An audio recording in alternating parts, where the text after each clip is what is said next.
मेरी पहली बीवी मेरी गैर मौजूदगी में रोज मेरी दूसरी बीवी के घर आकर तमाशा लगाती। मेरे सामने उसकी जुर्रत नहीं थी कि वो मेरी दूसरी बीवी को कुछ भी कह सके। खैर, शादी के पहले साल ही अल्लाह ताला ने मुझे बेटे से नवाजा। वो फिर भी हमारी खुशी में शामिल नहीं हुई। जब मेरा बेटा पैदा हुआ तब मैं बाहर आ चुका था, और जब मेरा बेटा 6 माह का हुआ तो तब मैं पाकिस्तान वापस आया। मैं अपनी पहली बीवी को लेने गया कि आओ मिलकर दोनों मेरी खुशी देखते हैं। मैंने उसे बहुत बोला पर वो नहीं आई। मैं अपनी दोनों बीवियों के हकूक पूरे कर रहा था। ऐसा नहीं था कि मैंने अपनी पहली बीवी और बच्चों को लवारिस छोड़ दिया था। नहीं, मैं उनकी हर ख्वाहिश, हर चीज पूरी करता था। और वैसे भी मेरे सारे बच्चों का रवैया मेरी दूसरी बीवी के साथ बिल्कुल ठीक था। खैर, मैंने अपने पहले बच्चों की तरह अपने इस बेटे की भी खुशी उसी तरह मनाई जैसे मैं अपने पहले बच्चों की मनाया करता था। एक दिन मैं सोया हुआ था कि मुझे बाहर से झगड़े की आवाज आई। जब मैं उठकर देखने के लिए बाहर आया तो दोनों झगड़ा कर रही थी।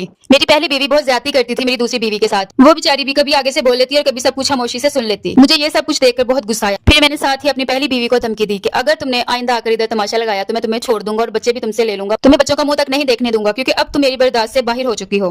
मैंने उसे ये कहा कि मुझे ये बताओ कि अगर आज तक ये तुम्हारे घर आई हो झगड़ा करने, तमाशा लगाने, ये घर इसका है और तुम रोज इसको इसके घर आकर जलील करती हो। मैं साथ ही गुस्से में बोला कि अब मैं देखता हूँ तुम कैसे आती हो इसके घर में इसको जलील करने। साथ ही वो अपने घर चली गई। उसके बाद वो इस घर में कभी झगड़ा करने के लिए नहीं आई।